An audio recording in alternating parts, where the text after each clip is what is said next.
په کور کې به ګندنې سره ډوډۍ خوري چې لور یې وغواړې غندر نه غواړي طلا کویټي طلا ودې نه سړي بچی خو بېګا دې په ګیلاس ډوډۍ خوړلی ده.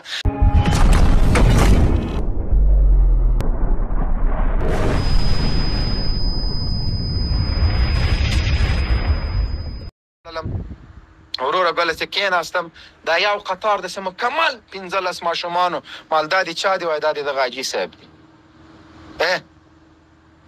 آخر کې ډوډۍ کمه سوه خلک همداسې وږي لاړل.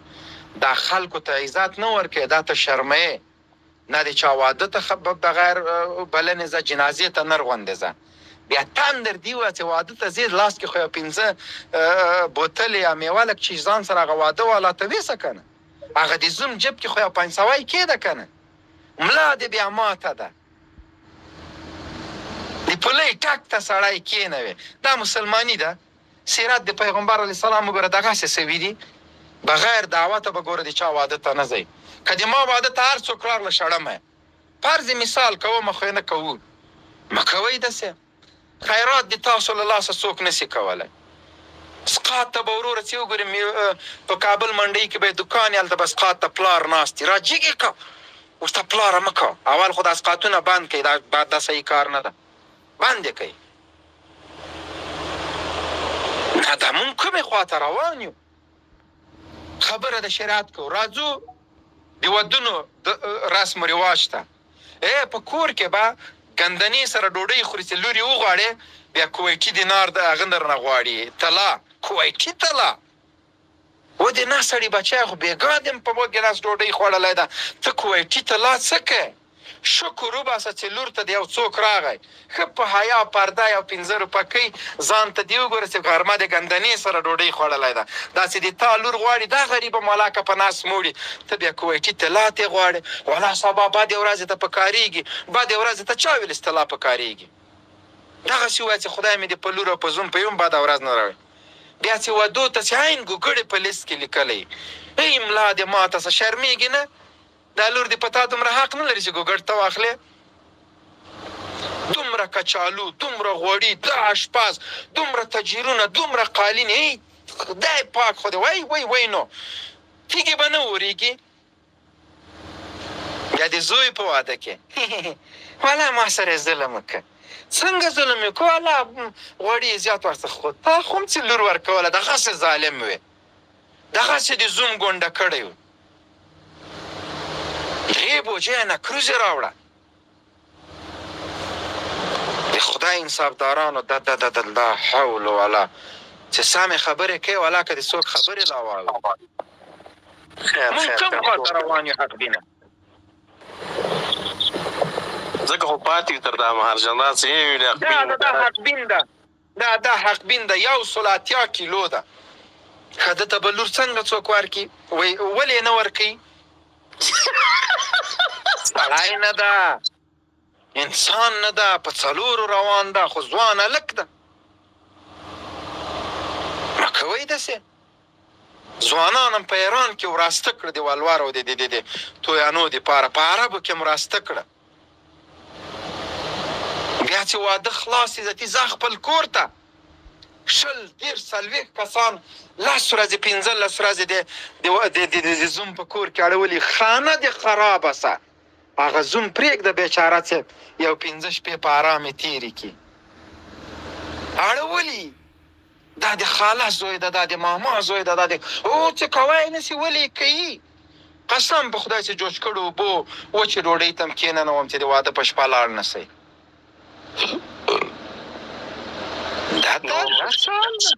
نوش والا که مې خاورې خوړلي چای خورم او ټېغونه باسم مطلب د شنه چای ټېغونه همداسې اجازات صاحب نوش والا حق بینه کم خواته مونږ روان یو مهرباني وکړه شاعر غفاره معاویه صاحب دا نور ورونه که غلطه مې ویلې وای ته غلط وکړه بل ته به نصیحتونه کوي وروره ګله خپله چې ورسې والا 8 لکه روپۍ د مونږ رواج ده ودې تا په دې رواج کې دا رواج درته دا میلو پکې ووهم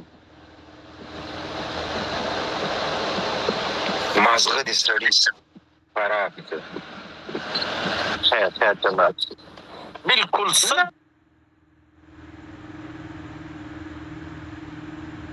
خیرات په سقاط باندې تقریرونه کوي دا د موږ علما. لږ را دو خواته سئ. په والله په کورونو کې زنانو سره ظلم روان ده. د الله په قسم باندې کفر سره روان ده. دغه خلک پوی کوي. دا خواښې او سخر او لیوار دا پوی کوي ورته ته په دې کې حق نه لرې. دا ښځه یوازې د دې هلک ده. دا د کور مزدوره نه ده. په دې وار مه کوه. دا د تا د شرعي حق نه ده. مې وهه مېړه ته یې وایست دا تا مزدوره نه ده. د نه سړي بچی سبا د تا لور سره هم دغسې کېږي. ته لګیا یې بس همدغه یو سقاط او خیرات او زکات دغه فضایل بیانوي. کورونه در بدره سول. کورونه تباه سول. قتلونه پکې وسول. جنکۍ وتښتېدلې. له ظلم د لاسه وتښتېدلې. ځوانان مو غرق سول. ولې زنا ارزانه د نکاح قیمته ده. تر څو چې نکاح نه وي ارزانه شوې زنا نه ختمیږي. تر څو چې نکاح نه وي اسانه شوې فحشا نه ختمیږي. تر څو چې نکاح نه وي ارزانه شوې دغه جنکۍ د هلکان به دغسې زناګانې کوي. دغسې به وژل کېږي. دغسې به د پلار شمله او د پلار او د قوم او د وطن د هېواد شمله به په مځکه لګوي. راځئ نکاحګانې اسانه کوئ. راځئ نکاحګانې ارزانه کوئ. راځئ په خپلو اولادونو باندې رحم وکئ. د نکاح فضایل ورته ووایه. د ښه نکاح د اسانه نکاح فضایل ورته ووایه. د دې په خاطر چې دا سبیل مړې خبیثه خېټه دې غواړه چې د دې په خاطر مه وایه. هغه ته ووایه چې بوجۍ وریځې کمې راوړه. غوښه کمه راوړه. کم خلک راوغواړه. همدغه شاوخوا د یوه نکاح د ویکه یو 550 کسان 80 کسان 100 کسان نهایتا راوله. راسه پوښتنې ته یم راسه ډوډۍ دې په کور کې وخوره. مه کوه دا خلکو ته تکلیف مه ورکوئ. په خدای نن له مړي نه له پلار نه سړی په دې خفه وي. پلار خو هسې مړ سو. ورور خو هسې مړ سو. مور مېرمن دا خو هسې مري. دې ته خفه وي چې خیرات پیسې له کومه کم. د کراکرۍ پیسې له کومه کم. ته لاړ شه خپل نس هلته ډک کړې. هغه سړی د خدای په غضب ککړ کې. نه د پلار په درد باندې پوهېږي نه یې په خوشحالي پوهېږي نه یې په غم پوهېږي. اوس خو پکې نور رواجونه وتلي. دا یې شوې 6 ته او دا یې شوې 8 ته او دا یې سالګیره ده او دا د په اخترو کې ورسه دې وګوره د مونږ په دسترخوانو باندې څالي. ته خدای دا په اسراف کې نه راځي. هر دسترخوان ته چې لاړ شي 10,000 افغانۍ په باندې مصرف شوي دي. ولې مونږ بې ځایه سیالي کوو. وساین انرژیانې په اخترو کې رواج شوي دي. یو چې وکړه بل ځان وژني. د کور پردې خرڅوي خو اختر کې تا ته جناب ته تازه میوې او بوتلې او ریډبولې راوړي. دا رواجونه ختم کوي. دې ته د پای ټکی کېږدئ. یو څوک دی چې لور او د خور د غوښتلو دپاره د نکاح په خاطر راغله کویټي و هغه دینار او هغه مه غواړه. ته لا رواج مه کوه. په مهر کې اسانتیا وکئ. په ودونو کې اسانتیا وکئ. په نکاح کې اسانتیا وکئ. بیا داسې کله اولاد پیدا کېږي په شفاخانه کې سره قصابان ناست دي. سره قصابان یو ماشوم په 1,00,000 افغانۍ درته تمامیږي. رکه روغه ښځه درته اپریشن کوي. مونږ کوم خواته روان یو؟ ته ورسه څه حال ده په روغتونونو کې؟ د ډاکټر په لباس کې قصابان ناست دي. د ولس نه یې څرمنه وویستله. ولاکه د اولاد په خوښي باندې پوه شي. ښځه د ټوټه ټوټه کوي درته رالیږي.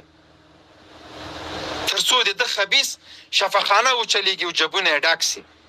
راځئ د دې په خاطر باندې چې یو بل مو له ګرېوان نه نیولی د خلکو ته ځوانانو ته ښه ذهنیت ورکړو.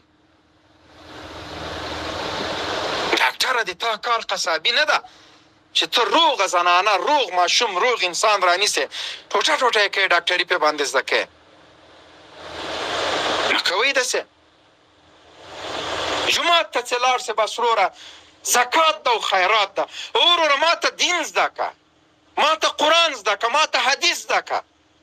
2 ساعته به په د جمعې خطبې وایي. ته خدای دا خطبې دي. خپل تقریرونه پکې پخوو. دې ته نه ګورې چې دا سړی جومات ته راغلی مشکل به لري. کور کې به مریض لري. له لرې جیبه راغلی اودس به یې په تنګي. د وخت مطابق فضایل ورته بیان که. په کور کې مشکلات ختم که. د پلار او د زوی ترمنځ احترام ختم شوی په هغه خبرې وکړه. د مور او د زوی ترمنځ احترام ختم شوی د هغه فضایل ورسره خبرې وکړه. چې رسول الله صلی الله علیه وسلم د مور په باره کې څه وایي، د پلار په باره کې څه وایي، د انګور په باره کې وغږېږه، د لور په باره کې وغږېږه، د مېرمنې په باره کې وغږېږه، تر څو دا کورونه جوړ سي.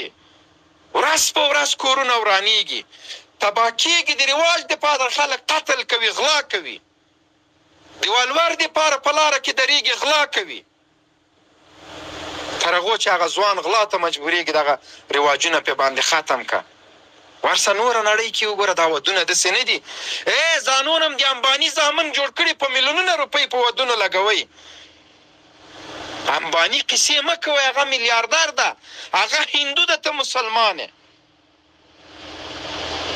کله چې امباني د فیسبوک مشر ورته راغلی، دنیا ورته راغلی، والکه د تا یې په امباني څه، د تا د پلار واده ته څوک راغلی، د تا نیا چې وادېدله پوند یې په خوشایو باندې وې، ته اوس له امباني سره سیالي کوې. هی ستاسو خدای سټ مات که.